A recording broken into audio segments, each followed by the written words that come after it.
Hello students, कैसे हैं आप सब लोग। आज इस वीडियो में हम बात करेंगे क्लास 12th मैक्रो इकोनॉमिक्स के chapter number 4 calculation of national income की। तो इस वीडियो में हम बात करेंगे अपने सेकंड मेथड इनकम मेथड के बारे में। कल हमने जो बात करी थी वो फर्स्ट मेथड के बारे में करी थी, जो हमारा वैल्यू एडिट मेथड था। और आज हम बात करेंगे इस मेथड में इनकम मेथड के थ्रू या इनकम मेथड से हम कैसे नेशनल इनकम को कैलकुलेट करते हैं। तो चलिए स्टार्ट करते हैं और समझते हैं इनकम मेथड को और किस किस नाम से जाना जाता है। तो इनकम मेथड को जो नॉर्मल नेम है इनकम मेथड, जैसे आप सब लोग जानते हैं उससे जानते हैं। साथ के साथ इनकम मेथड को हम डिस्ट्रीब्यूटिव मेथड के नाम से भी जानते हैं और फैक्टर पेमेंट मेथड के नाम से भी हम इसको जानते हैं। फॉर्मूला क्या होता है, जब आप इस मेथड से कैलकुलेट कर रहे होते हैं इनकम मेथड से नेशनल इनकम को, तो फॉर्मूला हमारा बनता है, आप इसमें प्रॉफिट को ऐड करेंगे, रेंट एंड रॉयल्टी को ऐड करेंगे, इंटरेस्ट को ऐड करेंगे, COE को प्लस करेंगे और मिक्स्ड इनकम को प्लस करेंगे। अब देखिए समझते हैं कि ये प्रॉफिट क्या है, रेंट रॉयल्टी क्या है, इंटरेस्ट क्या है, COE क्या है और मिक्स्ड इनकम क्या है। तो सबसे पहले हम इस यहाँ पर बात करेंगे प्रॉफिट की। अगर क्वेश्चन में डायरेक्टली आपको प्रॉफिट गिवन है तो आप प्रॉफिट की वैल्यू को एज इट इज़ पुट कर देंगे क्वेश्चन में। और अगर आपकी प्रॉफिट की वैल्यू नहीं दी है तब आप प्रॉफिट में किन किन चीज़ों को ऐड करेंगे, डिविडेंड को ऐड करेंगे, अनडिस्ट्रीब्यूटेड प्रॉफिट को ऐड करेंगे, सरप्लस रिजर्व को ऐड करेंगे और कॉर्पोरेट टैक्स, बिजनेस टैक्स और इसके अलावा आपका प्रॉफिट टैक्स जो भी होगा उन सबको आप इसमें क्या कर देंगे, प्रॉफिट में ऐड कर देंगे। उन सब के टोटल को मिला के आपके प्रॉफिट की वैल्यू निकल आएगी। सेकंड होता है आपका ऑपरेटिंग सरप्लस। ध्यान रखिएगा, अगर क्वेश्चन में ऑपरेटिंग सरप्लस दिया हुआ है तब आप प्रॉफिट को इसको उसमें ऐड नहीं करेंगे। क्यों? क्योंकि जो आपका ऑपरेटिंग सरप्लस होता है वो किसका टोटल होता है, रेंट एंड रॉयल्टी का, इंटरेस्ट का और प्रॉफिट का ये टोटल होता है, इसलिए उसमें हम प्रॉफिट को ऐड नहीं करते। ऑपरेटिंग सरप्लस की आपने कई क्वेश्चंस में देखा होगा ऑपरेटिंग सरप्लस क्या, और हो सकता है बच्चे कंफ्यूज भी हुए हैं कि ऑपरेटिंग सरप्लस दिया है प्रॉफिट, कहीं पर प्रॉफिट ऐड है कहीं पर प्रॉफिट ऐड नहीं है। तो उसका रीज़न यही होता है।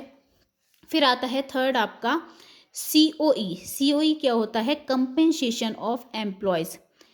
ऐसा कंपेंसेशन जो फैक्टर इनकम में जो आपके वर्कर्स होते हैं उन्हें दिया जाता है, वो आपका कंपेंसेशन ऑफ एम्प्लॉयज़ होता है।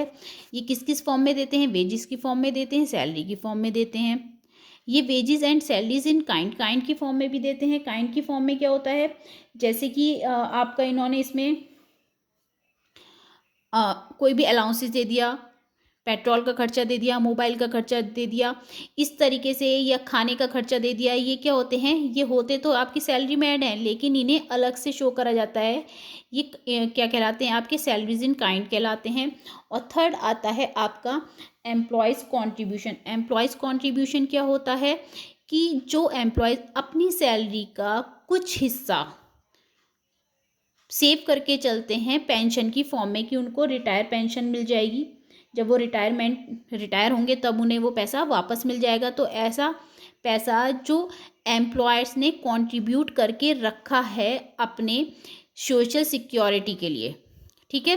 तो इन चीज़ों को जब आप ऐड कर देंगे इसमें तो आपका क्या निकल आएगा, COE निकल आएगा। उसके बाद आता है आपका इंटरेस्ट। अब इंटरेस्ट क्या होता है, देखिए इंटरेस्ट कह रहा है such loan which are given for some productive resources.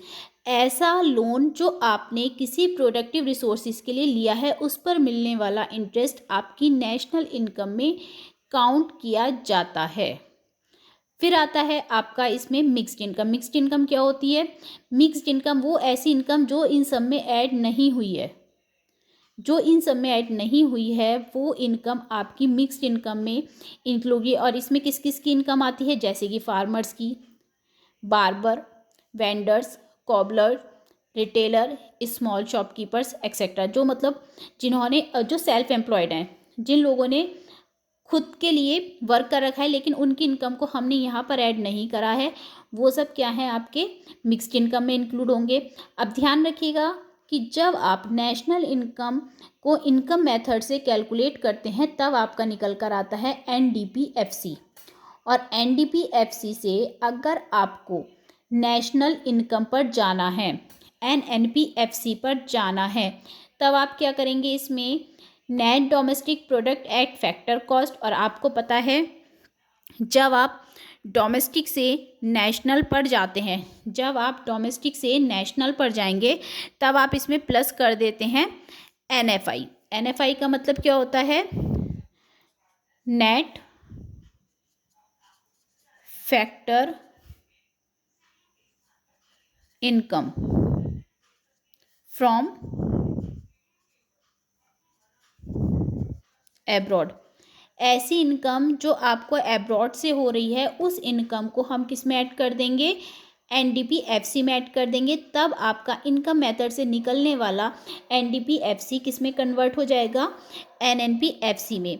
ध्यान रखिएगा जब आप इस मेथड से न्यूमेरिकल को सॉल्व कर रहे हो तो ध्यान रखना कि नेट इनकम फ्रॉम एब्रॉड दिया है क्वेश्चन में, या फिर आपको net factor income to abroad दिया है।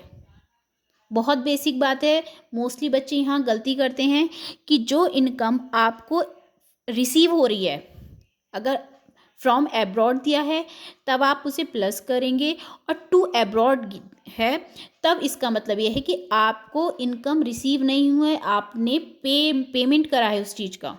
तो जब पेमेंट करेंगे तो आप इसमें प्लस ना करके फिर क्या करेंगे, अगर यही नेट फैक्टर इनकम आपकी क्या होती, मान लीजिए net factor income to AB abroad होती, तब आप इसमें क्या करते, इसको माइनस करते, क्योंकि यहाँ पर आपने इसका क्या किया है, पेमेंट किया है।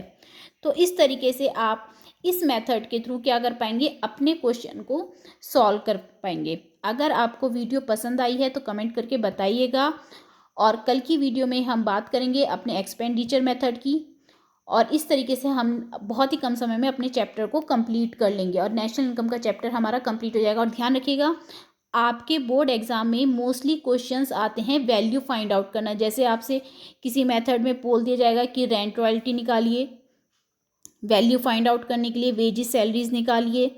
तो इस तरीके के क्वेश्चंस भी हम एक एक्सपेंडिचर मेथड के बाद एक नेक्स्ट वीडियो में तीनों मेथड्स के क्वेश्चन एक साथ सॉल्व करेंगे, न्यूमेरिकल्स।